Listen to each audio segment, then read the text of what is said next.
Et qui dit raclette, dit montagne, ski et bronzé. Bonsoir Christian Clavier. Bonsoir, oui. Pardon pour cette transition, mais elle était vraiment trop facile. Je ne suis pas que un adepte de la raclette, je tiens à le préciser. De la fondue aussi. Et de la fondue, je n'en prends plus depuis cette époque-là. Alors on va évoquer évidemment, Indigeste. on va évoquer le Splendide évidemment tout à l'heure, mais si vous êtes avec nous ce soir, c'est surtout pour la sortie de la comédie familiale de cette fin d'année, Jamais sans mon psy. Et ce psy, eh ben c'est vous, vous allez perdre vos nerfs. La première fois que je joue un psy. Oui. Oui, et un psychanalyste, donc c'est assez particulier. Et un psy qui va vivre quelques moments difficiles quand le pire de ses patients va faire un retour inattendu dans sa vie. Oui. On en parle avec vous juste après ce reportage de Sophie de Vessières et Jean-Yves May. Tu vas voir si je vais pas sauter, docteur. Non, vous non. J'y vais. Damien. Pas de panique, cet homme qui menace de se suicider et bloque une rue depuis des heures n'est que le personnage d'un film. Action. N'allez pas sauter, Damien. Baptiste Le Caplin joue le patient très problématique d'un psychanalyste incarné par Christian Clavier. Les croquis sont là. Mais pourquoi vous les avez appelés? Ça fait 6 fois qu'il nous fait le coup, c'est un chantage affectif. Je suis dépressif, hypocondriaque, j'ai peur de plein de trucs. Je crois qu'il est à bout. Et je crois que je suis un des seuls patients qui se fait virer par son psy. Un des seuls. Nous allons arrêter notre séance. Non. Et je compte bien vous revoir. Ah ouais? Alors quand ça? Quand vous aurez décidé de trouver l'amour. À chaque fois que je t'ai présenté quelqu'un... Se débarrasser d'un patient en l'incitant à trouver l'amour, une idée dangereuse. Le patient tombera amoureux de la fille du psy. Tu racontes mieux que moi. Un film dans la tradition des comédies familiales où le gendre est maltraité par son beau-père. Phobie des oiseaux. Ça, j'ai oublié ça.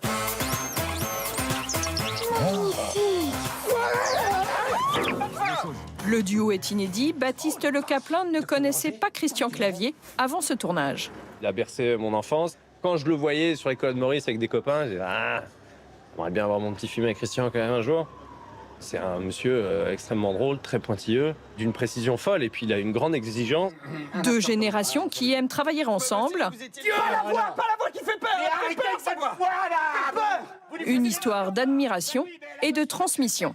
Vous n'avez pas mal au cœur en voiture. J'ai pas toutes les tares du monde non plus. Accrochez-vous.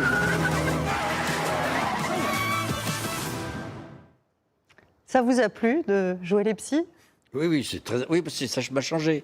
C'est différent, c'est un personnage qui, bon, il n'est pas tellement psy dans sa famille, c'est-à-dire qu'il se laisse aller. Il n'est pas à distance suffisamment de ses émotions, pas professionnellement, mais enfin dans sa famille. Voilà. Alors ça m'a plu parce que c'est un personnage qui est obligé de faire tout en douceur, avec le sourire. C'est un peu un manipulateur, parce qu'il a un énorme problème.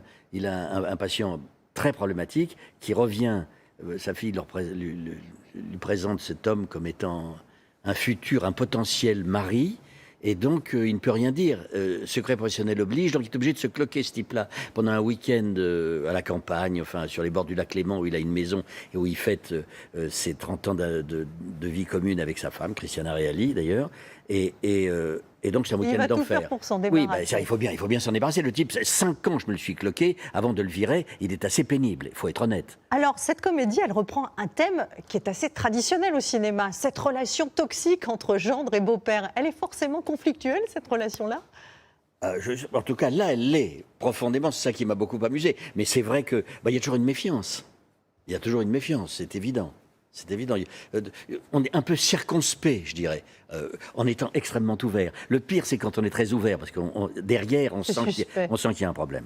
Vous nous révélez l'une des grandes vérités de la vie dans ce film. C'est pour ça qu'il faut aller le voir. Vous dites, l'amour, c'est la rencontre de deux névroses. Quand on sait ça, voilà, tout s'éclaire. Oui, c'est Jung qui dit... Enfin, il dit ça pour se débarrasser de lui, parce qu'il n'en peut plus, il ne trouve pas la solution, c'est un suicidaire. Donc il lui dit, écoutez, ce que je vous conseille, c'est de trouver l'amour. Jung a dit, l'amour, c'est la rencontre de deux névroses. Vous allez certainement rencontrer cette névrose. Il ne me croit pas, et il rencontre ma fille. Fantastique. Baptiste Le Caplin dit dans le reportage qu'on vient d'entendre que vous êtes pointilleux, exigeant. L'humour, c'est une question de précision, sinon ça tombe à côté.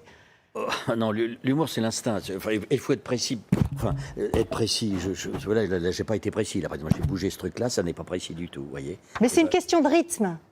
Oui, Une c'est bonne que- blague, c'est une blague bien... Oui, enfin, oui, c'est une question de rythme, c'est une question de sincérité surtout, d'être extrêmement sincère dans la situation. On joue sa vie en fait. En fait, un bon vaudeville, c'est une tragédie à l'envers, donc il faut être extrêmement impliqué. Il faut beaucoup incarner. Et puis après, il y a le rythme, la technique, la précision, tout ce que vous voulez. Mais en Est-ce fait, que c'est pour ça que vous n'aimez pas refaire les prises Oui. trop souvent? Oui, oui, Vous oui. êtes adepte d'une prise ou deux maximum au Si on a tournage. bien travaillé auparavant, oui, je trouve. Je trouve qu'il se passe quelque chose. On ne sait pas. Moi, j'aime pas beaucoup répéter.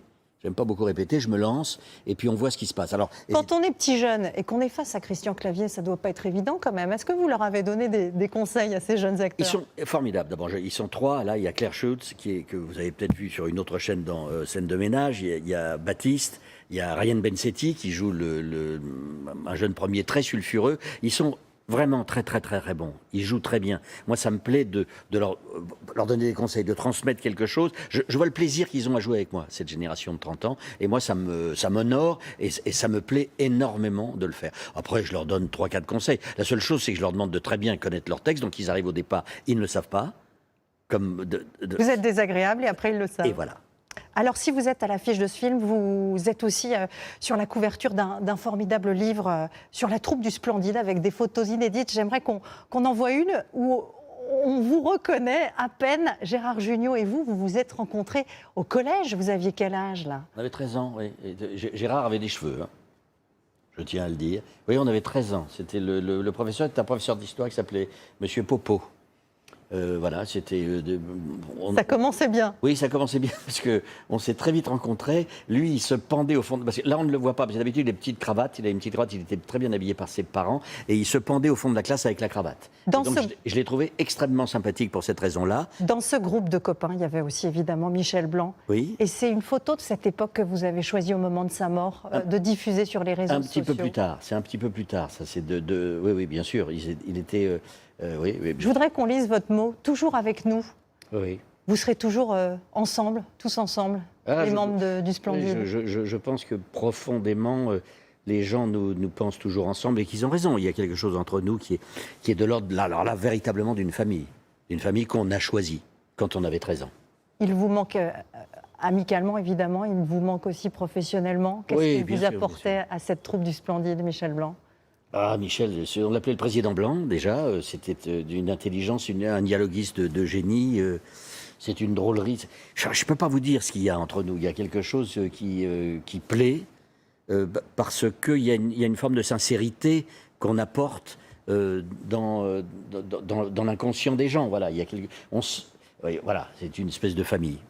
Merci Je ne peux beaucoup. pas vous dire plus. Merci, mais c'est un très beau mot de la fin. Merci beaucoup, Christian Merci à vous. Clavier, d'être venu.